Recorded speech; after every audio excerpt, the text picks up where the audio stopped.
Oh, that's my stuff.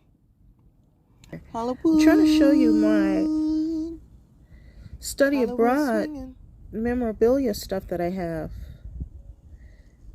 I don't know if I'm doing this right, but I'm keeping my book. I'm keeping the book where I stored all the little places that I went to. I kept something. I kept a little something from each area that I visit, all those years that I traveled and studied abroad. I kept one big notebook, maps and everything. So I wanted to share all that with you in case when you travel there, you might want to visit some of the same spots and see if anything changed.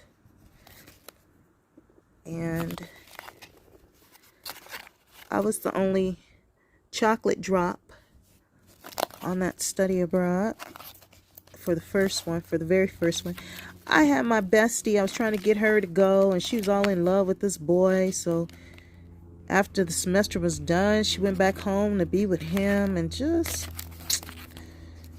anyway, or she would have been in this book too. So I'm going to finish sorting through these papers, and then I'm going to log back on because I want to do a live in a few and talk with you guys about the intermittent fasting. I will be fasting for dry fasting for 3 days, at least for 72 hours. And because I'm going to try to be doing some vlogs, I may have to drink a little sip of water, just because like even now from talking, my mouth gets dry and so forth. So we're going to see. I have not drank anything today, nothing at all.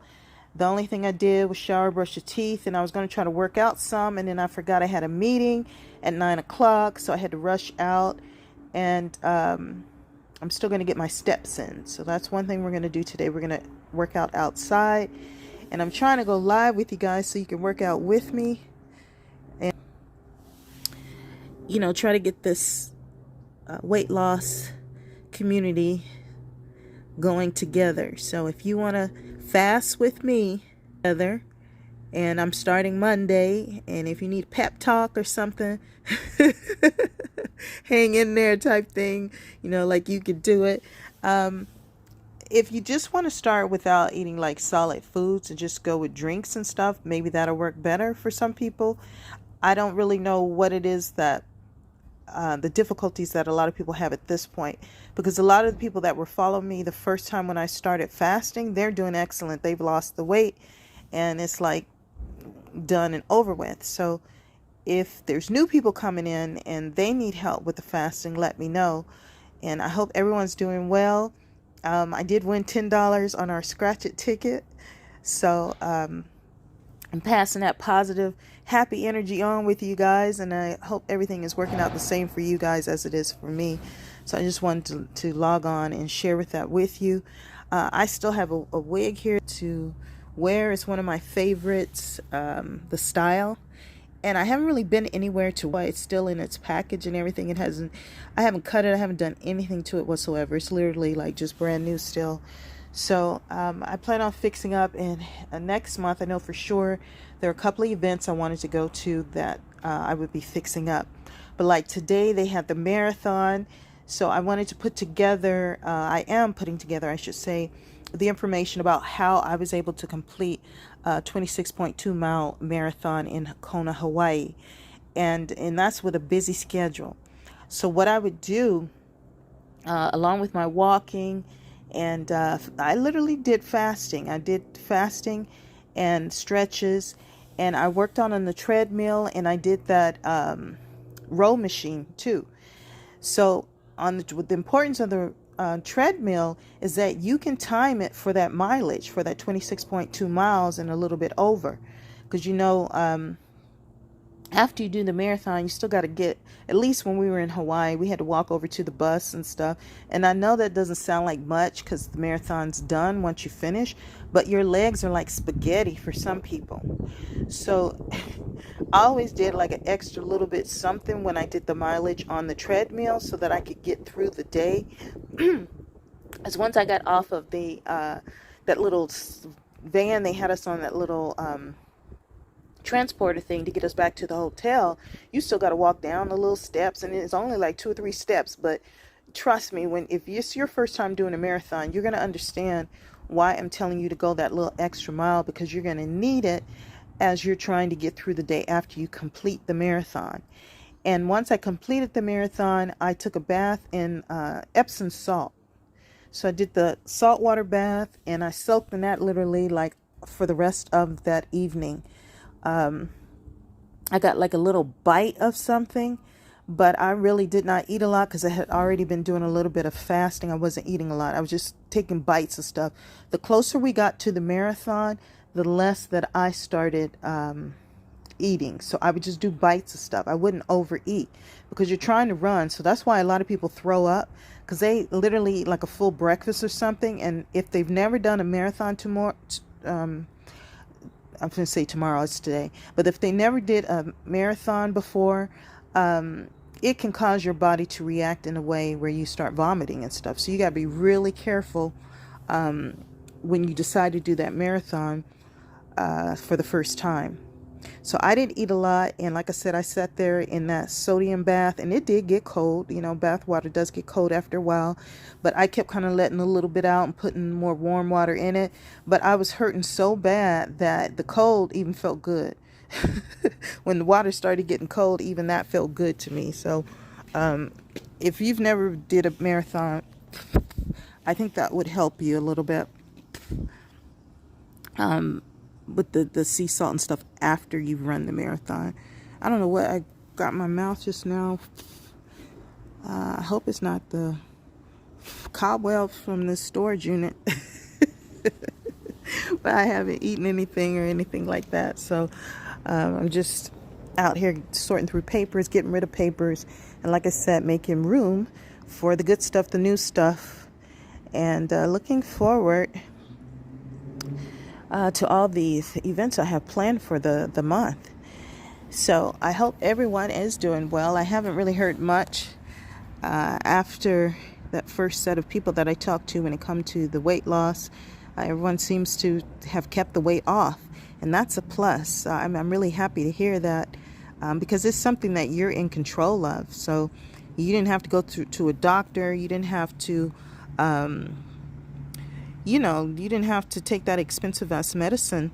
You could do this on your own, and you save your money and spend it on something else. So that's basically what I've been doing. I've been really choosy about what it is that I spend my money on. And I paid off the Affirm financing for the auto repairs. So they are worth looking into. If you need to finance some things, I would highly recommend trying Affirm. Now, the first time they give you a loan, it may not be like the max like you want, but once you start using them and you build that relationship with Affirm, they will also offer you interest-free loans. So that's what I started doing. Once I got the loan for the vehicle repairs, which was over $1,000, I also financed, I think it was like one of the wigs that I wanted and so forth. So they have like a sister company too that you can also use, and they can break it down into like 3 to 4 payments like every payday. But I was mostly going through Firm. That second company I learned about after the fact, and I wasn't really buying any clothes or anything because my weight was fluctuating. So I didn't want to spend the money on a bunch of clothes and then can't really wear the stuff within a couple of weeks. So I've been wearing a lot of like sweats, t-shirts, baggy clothes, stuff that just everyday type attire.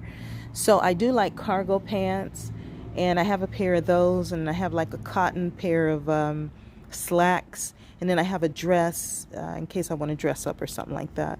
But eventually I will purchase some clothing items to dress up to go to some of these events. But currently at the time, it's just casual wear, And even like this hat that I have on, I have another gray one, which I had dropped in the gym, and I went back and had to pick it up. That's gas money. But I did go back and pick up my little hat. It's a nice one versus this is the one that I wear when I'm working out. at the gym and get my steps in. And right now I'm just sorting through the papers and stuff at the storage, trying to get rid of stuff. And of course I'm keeping like I said, memorabilia that I had from my study abroad. And I'm going to share with you some of those places that I visit when I studied abroad. There are a couple of places I would like to visit currently, but I really want to get my health where I said 165. I'm still at 185, and I've been able to manage that weight to stay at 185. And what it is that I'm eating the salads, I'm drinking the water, and drink a lot of fluids. Tea makes a difference. I drink a lot of tea, whether it's green tea, just straight black tea, or sweet tea sometimes. It just depends. And I do a lot of the lemon water still.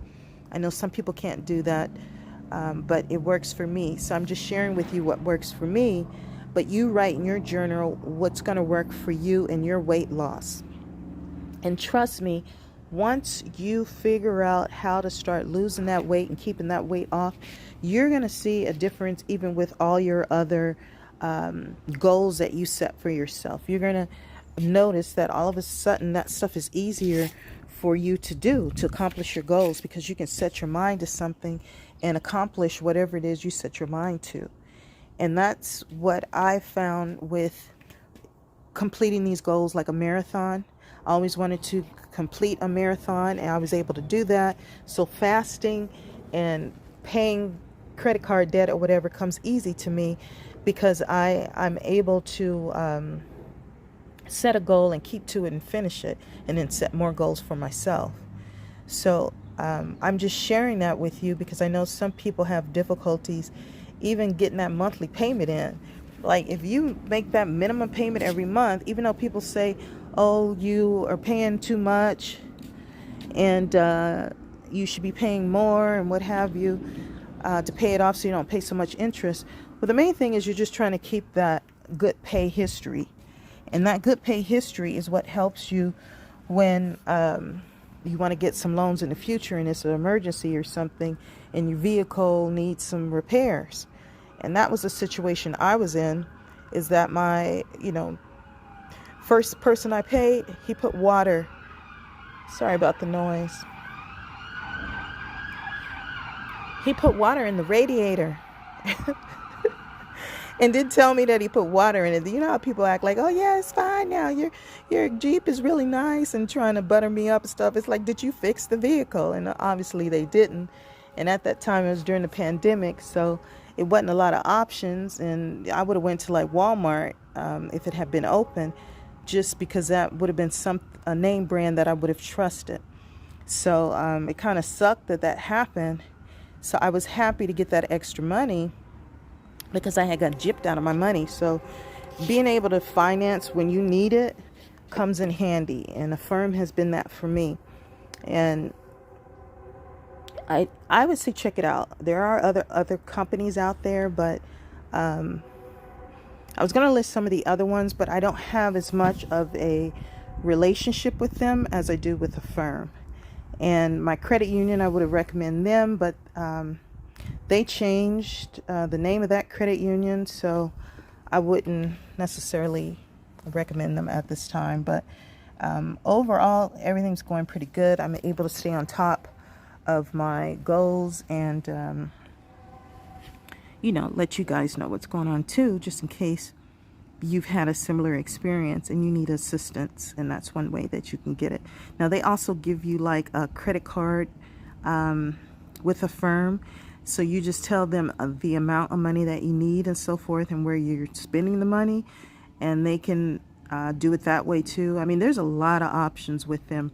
It's just right now, I'm not sure if I'm ready to buy another laptop, because I still need repairs on the vehicle. So I'm trying to spend my money wisely, and if I'm going to get in debt, it's going to be in debt for something that I truly need at this particular moment. Of course, down the line, I know for sure I'll be buying another computer. It's just right now I'm still focusing on getting this vehicle repaired. So as usual, I can't hardly see nothing, when I go live. I can't see your questions. I hope that I'm doing this right. Let's see here. You can hear the sirens in the background and stuff.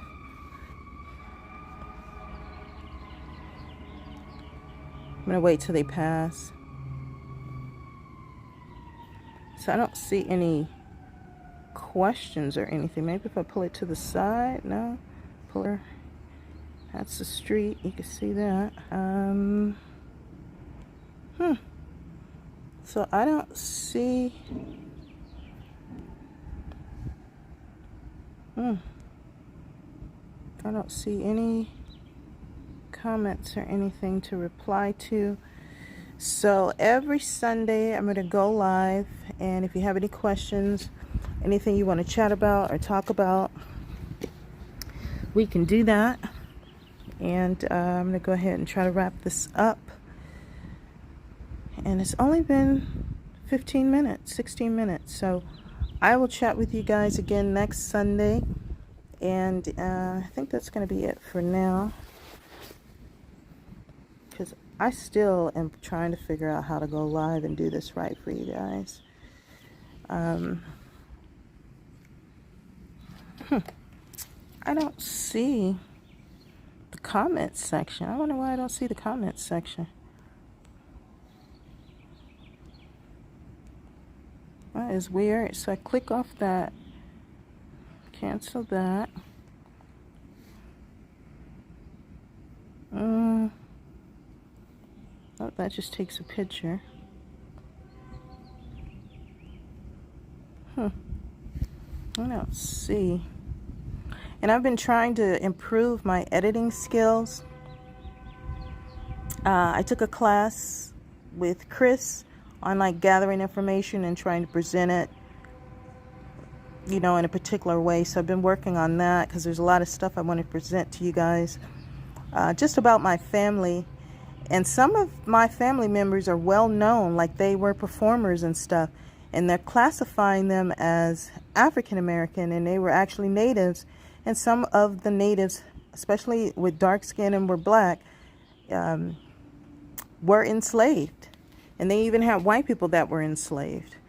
And I mean, there's a lot of stuff that, just because in history books they present it one way, there was a whole lot of stuff going on during that time. And you had other areas like West Coast and up there in New York and so forth.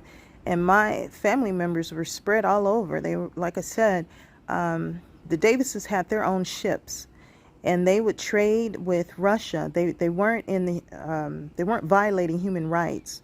So they were like they had like trading barrels. I'm sorry. They were trading barrels and different type of goods, but they weren't trading people. They weren't doing the human trafficking type stuff. So there were other things going on in the world during slavery time and when all that BS was going on. So that's the thing that I was trying to tell people, is just because they have black skin don't mean that it's the Africa slave trade type situation. There were other people that they enslaved. So I was trying to get those stories out, and these are well-known people. And it wasn't necessarily slavery like how you guys are thinking. These people were like workers. They were like under contract, and that's why they had to be bought out of that type of situation. So it just, now everybody just says they were slaves, and it's just how we think of it. But it was a little bit more in detail of issues. And we have family members that bought out other family members. And do you know that when their children started to see this information, they had problems with it because of what they were taught in school books, but they never knew the situation, how it came about. And that's just like things today. Like, people hear about something, get pissed off about it, and they really don't look into it as to what, you know, they hear the other side of the stories and other places where people were of color that were not enslaved. So, and they were family members. You know, so there's a lot going on. It's just like some of you probably have family members that have wealth, but they don't be calling you every day. They don't be dealing with you, and it's a very similar type of situation. So some of those stories I just wanted to get together just so people have an understanding, and maybe that will help them in the future when they decide what leaders and what presidents and governments and mayors and stuff they want for their town, because it really makes a difference. It's just like now when we all pay taxes, our money goes abroad. It's going to somebody else. And as far as when I think about paying taxes and helping people, I'm thinking about people right here in America. I'm thinking about, them building houses for the elderly and the disabled. I'm thinking about our infrastructure. I'm thinking about, right here in California or right down south somewhere that I've been in them raggedy ass roads that they have that chewed up my tires. I'm thinking about that type of infrastructure where we get our roads fixed and we get what the people need, because we've all contribute to this. I'm not thinking about a group of people who say that they don't like black folks or Africans or minorities or Mexicans or anything else like that. I'm not thinking about those people, because technically we don't talk to those people that they give the money to. If we did, they wouldn't be getting the money, because if they had that kind of attitude, I'm sure people would not support that type of behavior. And that's a lot of what America has done, is supported certain type of behavior that contributes and continues to uplift those type of people and that type of behavior. And it's not fair to the taxpayers to see all of this trauma and to go through so much trauma and not get the aid that they need. Like, our middle class has just damn near dwindled away. And so we should be helping our middle class. I'd rather see billions of dollars poured into the middle class right here. I would rather see that than our money going abroad for somebody else's war and spending our money, that contributes to that type of stuff. So I don't really see myself pouring a lot of money into putting a lot of heavy makeup on. Now, if somebody give me some makeup or something, and I'll show you guys and I'll tell you this is what I like and this is what it costs and so forth like that. But for me to go out and spend buku bucks on a lot of stuff, name brand stuff, or expensive purses or hair, clothing, for no reason, just to daily have some clothes on, doesn't make sense to me. So I would spend my money to make sure that I'm okay in the things that I need, my health care, my self-care, caring for myself, because a lot of these programs, I signed up for the programs and they did not assist me. They did not help me when I was disabled. They did not give me the new wheelchair. They didn't do any of those things that I expected out of a country that I'm contributing to. And being that I am Native and I look the way that I look, there are a couple of issues that I have to deal with because of my complexion, because of my status, because of how I identify myself. All of that plays a role, but it should not prevent me in a place that supposedly we all have freedom. It shouldn't prevent me from getting basic needs and getting jobs and taking care of myself and so forth. And no one should be able to just lie on you and you go to jail and your whole life be just destroyed like that overnight. So we have some major issues here in America that we need to deal with.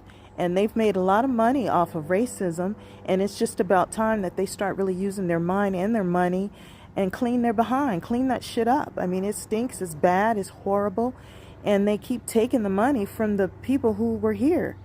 They were already here. So it's just destruction. It just destroys the very foundation. So when we talk about peace and we talk about being nice, you can't have that all in the same breath. Racism and nice and all that does not go together.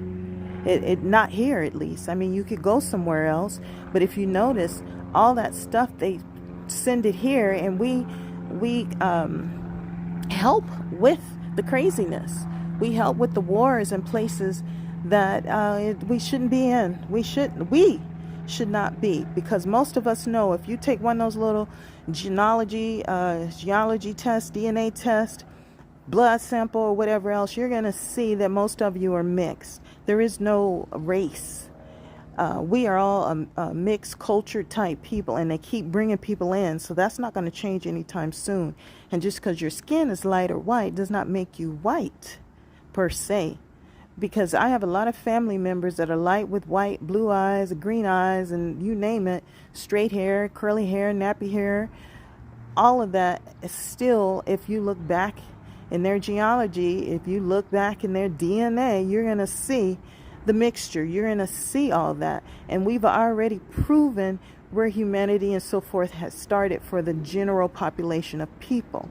Now, if we want to get into details about the O negative blood type, a B negative blood type, and if an angel came down and goosed a human down here and then they had some babies, that's a whole nother story that we can come up with. But race would not be one of them. So it just doesn't make sense. And it's crazy to allow somebody to get in your pocketbook and spend your money elsewhere and then tell you how a horrible, lazy person and that you should be doing this and that and the other. And yet they're still taking your money and they're still treating you like shit. It doesn't make sense. And the race and all that stuff, all it does is divide us and keep us from really looking at the true problems that are going on in the world. So personally, I think this is going to be a really crucial election for all of us. I think we all should really pay attention to who you decide on, who you're going to vote with. And it makes a huge difference. So I hope everybody's paying attention and listening to what these electors are saying with the mayors. All of it plays a role. I could not believe here in California that we had that lady with the big ass, big booty sitting on it. She had the biggest clue out of all of us of our history. And she had the nerve to get up there and talk about all these different cultures of people that have been here that she's also a part of. That is crazy to me. And I think that is reckless talk. I think that is so reckless when you talk about the people of that land, of the land that you're on. I don't see how people are expecting to bring good energy with stuff like that. It just does not make sense. It doesn't sound right. And I just really hope we get our shit together and that we're able to help out one another and get the programs that people need. Because nowadays, everybody's on some kind of medication. Everybody's on some kind of something. And it's looking real bleak. We got foreign investors now with some of our major companies. And we're expecting them, foreigners, to treat us well. That ain't going to turn out right. It don't sound right. It don't turn out right. And we would have to have our own investors in order to see people that have our best interests in mind in order to see those changes. So I truly do really hope that people are taking all of this stuff serious enough and not just electing someone because they're popular. Really do your research and figure out the steps and the plan. What's the plan? It seems like nobody really has a plan to change those things. We'll set up laws for foreigners. We'll set up laws for a lot of people that do harm to others, but we won't do it in our own home, in our own hometown, and for the own people that have gone through so much discrimination and harassment and horror. And it just, you can read those newspapers and see the top when they talk about being traumatized and what has happened here on American soil. So it's about time that we start to make those changes and take care of home. We got to take care of home first. So it's been a minute, and I'm going to go ahead and get off and finish sorting through these papers. I hope you have a wonderful Sunday and a fabulous week. And I'll check back in with you guys on the fasting. Take care and chat with you again next Sunday live.